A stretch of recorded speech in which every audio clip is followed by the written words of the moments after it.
Hey friends, it's Julie with Small Farm Living, and in today's video we are going to take these little Pixie Crunch apples and we are going to turn them into some apple cider. We're also going to make some mulled cider, as well as can some potatoes and plant some lettuce.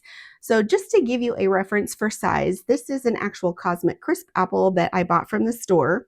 And this is one of my larger sized Cosmic Crisps. So you can really see the difference. And you can only imagine just how tedious and time consuming it would be to peel these and core these just to make some applesauce or a pie or anything else like that. I kind of reserve those things for larger sized apples. So we are going to just take these and wash them up. Then we are going to chop them in half, maybe even quarters, and run them through the juicer so that we can start making our cider. I'm just going to take batches of apples and then I'm just going to give them a wash to get any surface dirt off of them. And then I'm just going to transfer them over here until we get a good sized batch ready. And then we'll start getting them cut up.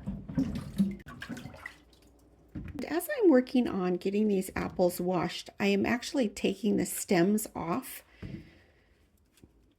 My juicer could probably handle it, but because it's kind of like a fine grater, let me show you what that looks like. I just have this little Mueller juicer standard that you can buy pretty much at any store, big box store or Walmart, things like that. And it has this blade system in here.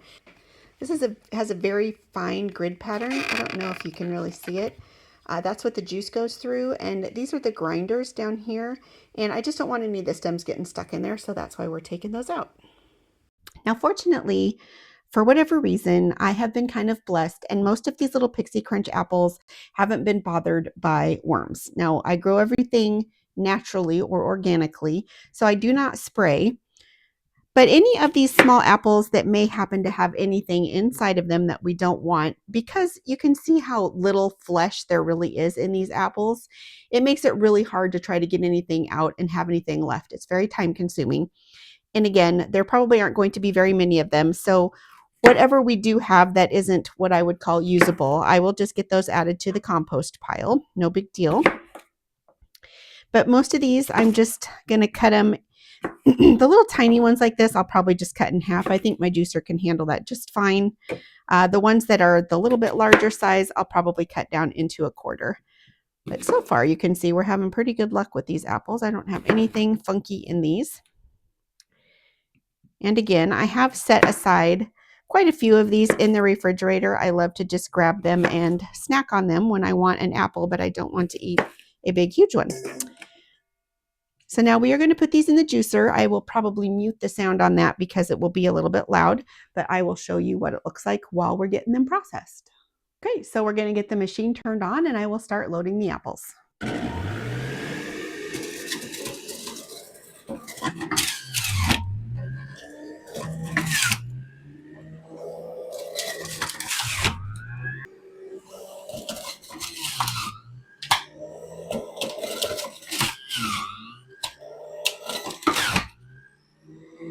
All right, so we have not even processed the whole first batch of apples that we washed. And this is the actual pure liquid down below. And then we have some of the pulpy liquid and a little bit of froth at the top. And we're just going to set this aside in a different pot. All right, so let's get this poured into there.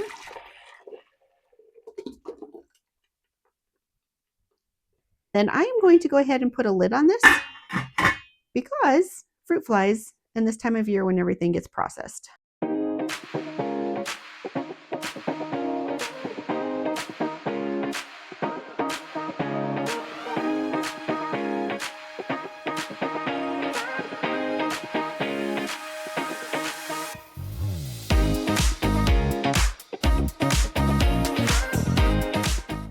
Okay, we just finished our last batch and we're going to get this dumped into our pot. And now as you can see, I switched from this pot over to this big stock pot because I was running out of room.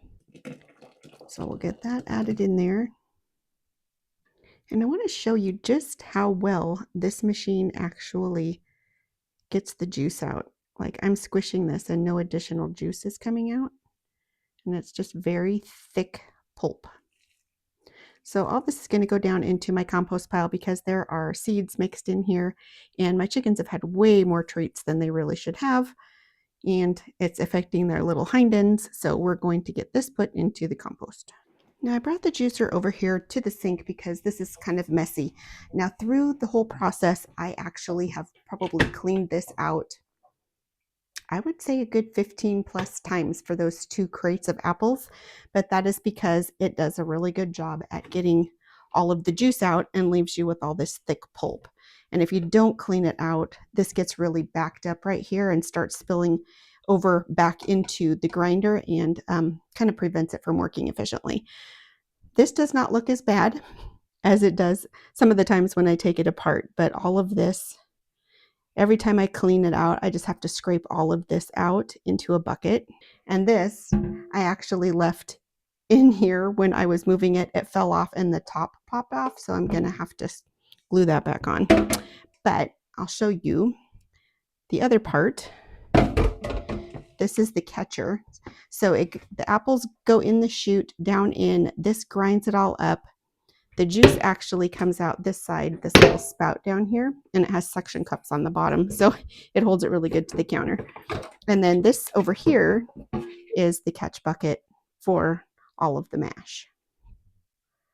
So now we have to just clean all of this goodness out of the machine so it's ready for next time.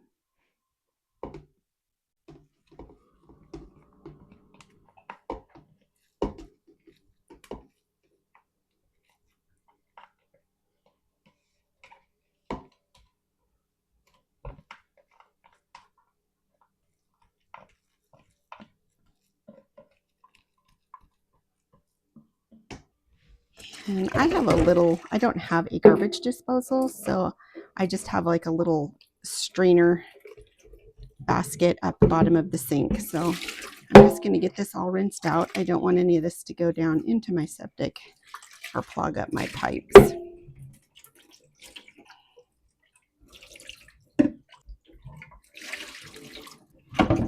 And then this is the little juice catcher. Still has a lot of that good foam in there, but my poor pot is getting full. I think we're good.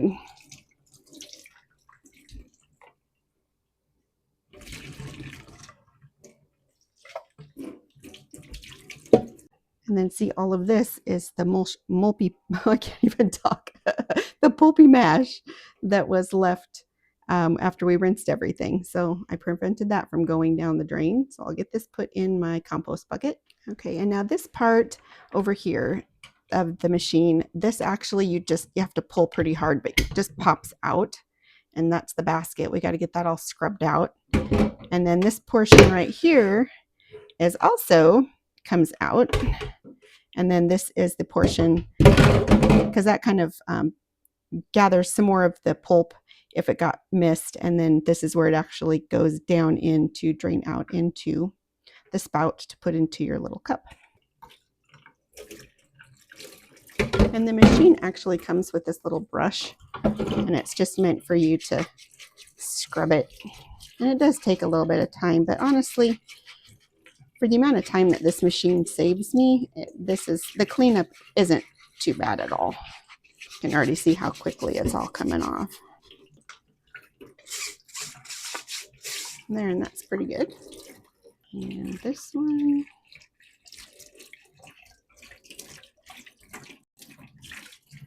If you are considering a juicer, I will try and put a link on this to Amazon. That's kind of the most accessible place where everybody can just kind of look it up and see what it's all about. And you may be able to find one cheaper in one of your local stores, but just so you can check it out, I will try to remember to put a link for you. All right, now we need to skim the foam off of the top of the apple cider that we made. And if I was making like homemade apple cider vinegar, this would be amazing for it. I looked it up and it said this is so full of all kinds of natural yeasts and the nutrients and microbiotics and all that good stuff that's needed for making apple cider vinegar. But I have tons of apple cider vinegar and I don't need any more. So unfortunately, we're probably just going to add this to the compost pile. feed my worms. So let's get this all scooped out.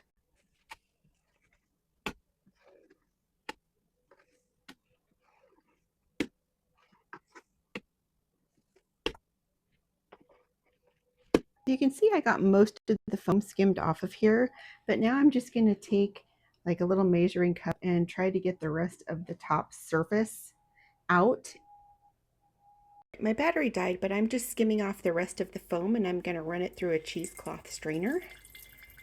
And then we'll come back and I'll show you all of the liquid we're left with. All right, so we are in my large stock pot. I think we ended up with about 3 gallons. I'm going to probably turn all of this into a spiced cider.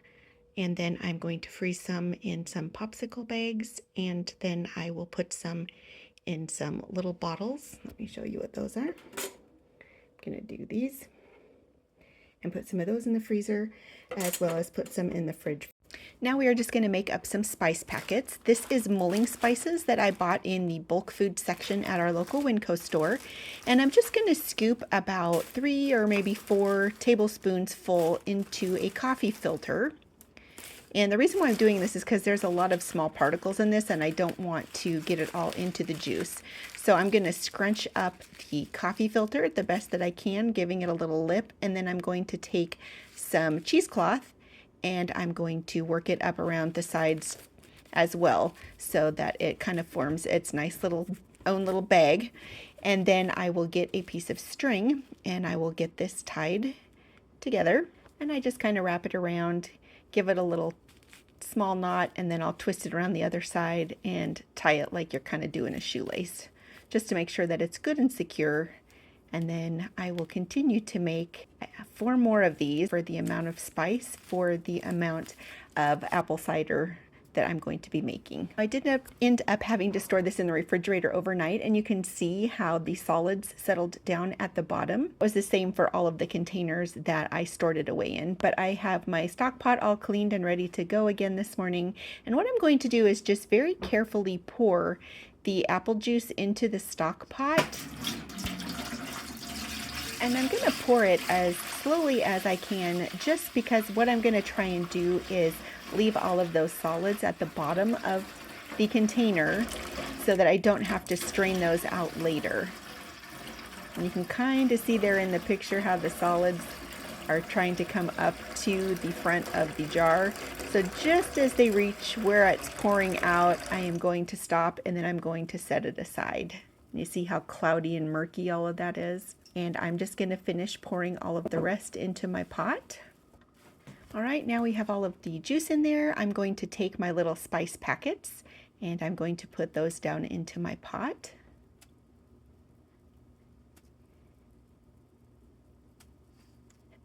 And they like to float, so they will eventually absorb liquid, but I'm going to push them down eventually. You can see how there's still a little bit of liquid. I'm going to very gently pour the rest of the liquid that I can into the stock pot and add it to this, and the rest we will save for something else. But now I'm going to turn the heat up to kind of a medium. It's about 4 to 5, and I just kind of really want to get it warm at first and then kind of give it a little light simmer and let it just kind of steep in there. And I'm going to let this cook for probably 2 hours. And then I'm going to turn off the heat and let it completely cool before I take the spice bags out and start putting it into the freezer. So I wish you could smell this with me right now because it is so fall in my house. It smells amazing.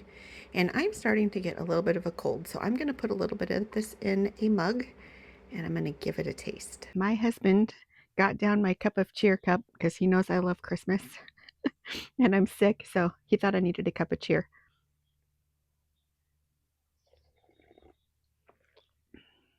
It's so good. Appley, cinnamony, spicy.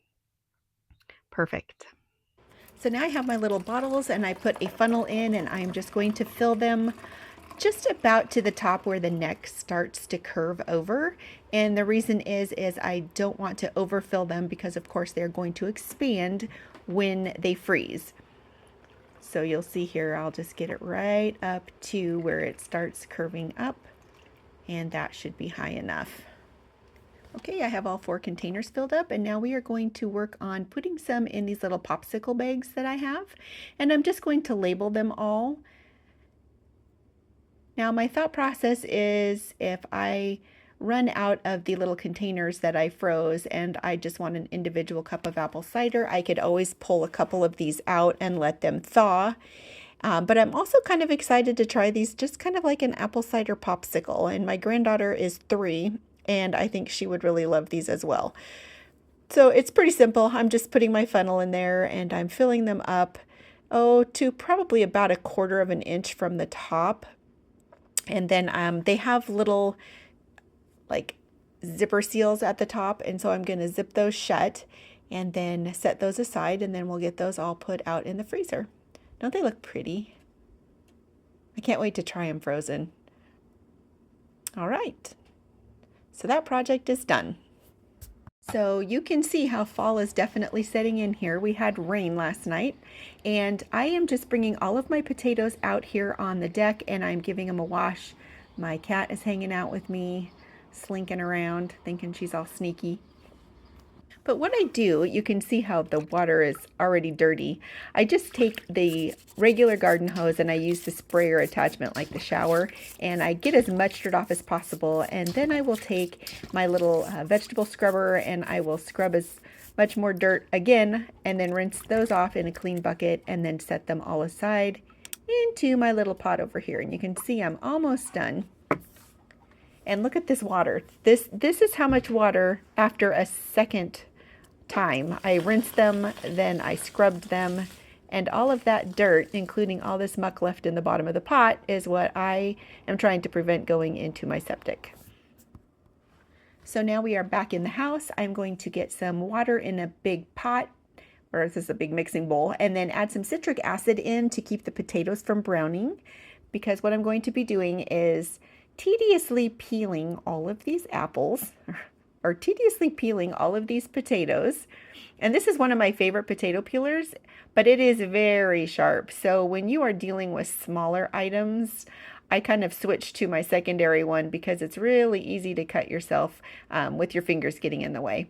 But any little spots like that I just showed you, I will physically cut out with a knife instead of just trying to peel it, because I'll end up taking more potato than necessary if I were to use my peeler. Okay, so I got my little paring knife and I'm just going to cut out any of the little defects, and then I'm just going to give them a slice down one direction, down again. And I like to cut them into about 1-inch pieces. And the nice thing is I find when I can potatoes and I cut them this way. Now, the ones that I'm processing right here are Kennebecs. These are supposed to be good storing potatoes. For whatever reason this year, they decided not to store very well. So I'm just going to get these all processed. And these Kennebecs and the purple potatoes, they hold up really well when canning. In fact, they still fairly have a good firmness to them when they are done.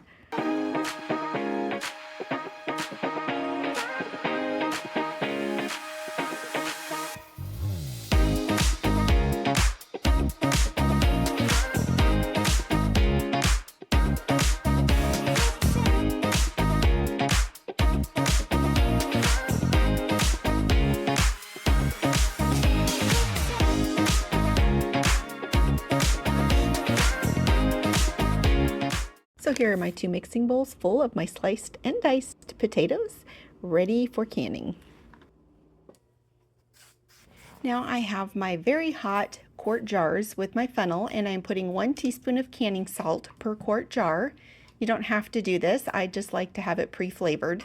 And then I'm going to put a little bit of hot water down into the bottom of each jar before I start loading my potatoes. And I just do that for the shock factor, because even though the potatoes are in kind of room temperature cool water, I just want to be sure I don't shock the jars too much. So I'm going to start loading. I have a slotted spoon, and I'm just going to start loading the potatoes down into the jar, and I'm going to bring these up to 1 inch of headspace. And here I just want to show you just how absolutely beautiful the inside of purple potatoes are if you've never seen them before. When they can, they kind of fade out, but if you make French fries or things like that in the oven, they do maintain their purple color very well. So now I've got my plastic chopstick that I absolutely love. I have an actual debubbler, kind of a flat looking apparatus, but I kind of prefer the chopstick because it gets down in between the large pieces better. I'm kind of packing it down and getting it as snug as I can, just to ensure I get as many potatoes as I can in there. And then I'm going to fill it back up to the 1 inch of headspace with the hot water. And then now I'm going to actually debubble to remove any trapped air that might be in between those potatoes before I take my hot, damp paper towel. And I will just wipe the rims to ensure that there's no debris in the way. And I have my clean, washed 4 jars canning lids, and I will get those put on. And then I will get my rings put on. Again, just finger tight. The goal is not to reef these down, but to just get them snug enough to where the lid stays on, but not so tight that the pressure canner can't push any remaining air that's in the jar out. And I'm going to get these lifted into the canner. Now I have my canner loaded, and these are going to process at 10 pounds of pressure at my elevation for 40 minutes. And here's what they look like when they came out of the canner. Absolutely beautiful. And you can see there isn't a real definite purple in here. I did have more than I could fit in the canner, so I put them in this glass jar, and we're going to make some potato soup for dinner. And here's a quick peek at what the potato soup looked like when it was all done.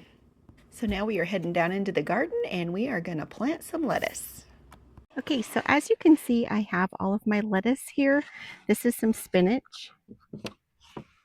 And then these are the cilantro that I planted in a previous video. They are still pretty tiny, but I'm going to go ahead and get these put into the ground because this is the perfect time of year. Cilantro loves the cooler weather, so we'll get those put in the ground too. Okay, we are going to plant our lettuce in this bed, and I have kind of 2 different varieties of lettuce. One is a butterhead, and the other one I believe it was called Landis. It's a winter type variety, and I actually got it free in a bunch of seeds that I had ordered, so I thought I'd give it a try. So we are going to put all of that variety in here. And then I think I did a few butterheads in here because I ran out of the other. We're going to put some Sluggo down on this to keep the slugs from eating it. And now we are over to my cilantro bed. And I've had to cover these because the squirrels had just been digging and digging and digging. And literally I had 3 little cilantro plants that came up from this whole bed that had been planted. And that was because the squirrels dug in here. And I had tidied it up hoping that some of the remainder of the seeds that were in the soil would germinate, but they did not. So all of those little seeds that I showed you there in the beginning, we are going to get planted in here now that I got some of the weeds out.